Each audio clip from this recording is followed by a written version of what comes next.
एक बार शादी के बाद पहली बार मैके आई बेटी जब वापस ससुराल जाने लगी तो माँ बाप ने उसे बहुत से तोहफे तोवाइफ दिए, जिसमें बाप ने बेटी को एक अगरबत्ती का पैकेट भी दिया और उससे कहा कि बेटी तुम जब भी नमाज पढ़ो या दुआ करो तो इस अगरबत्ती को जरूर जला लेना।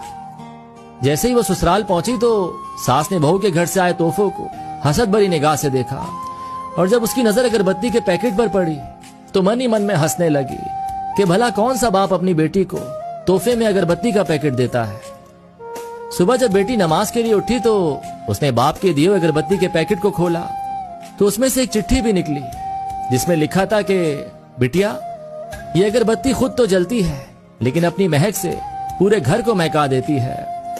हो सकता है तुम कभी अपने शौहर से रूठ जाओ या किसी बात पर सास ससुर से नाराज हो जाओ, देवर या ननन की कोई बात तुम्हें बुरी लग जाए तो तुम मेरी दी हुई इस नसीहत को याद रखना, इस अगरबत्ती की तरह जलना। जैसे अगरबत्ती खुद जलकर अपनी महक से दूसरों को तरोताजा रखती है, उनको सुकून देती है, इसी तरह बेटी तुम भी सह जाना। अपने ससुराल को महका समझकर अपने अच्छे रवैये और खुश इखलाकी से उनके घर के सुकून की वजह बन जाना। ये पढ़कर बेटी फूट फूट कर रोने लगी तो उसका शौहर और सास ससुर भी वहां पहुंच गए और पूछने लगे कि क्या हुआ। तो बहू ने वो चिट्ठी अपने शौहर को दे दी।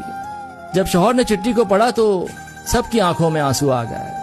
सास ने अपनी बहू को गले से लगा लिया और अपने बेटे से कहा कि इस चिट्ठी को फ्रेम करा लाओ, ये चिट्ठी किसी बाप का अपनी बेटी को दिया हुआ अनमोल तोहफा है।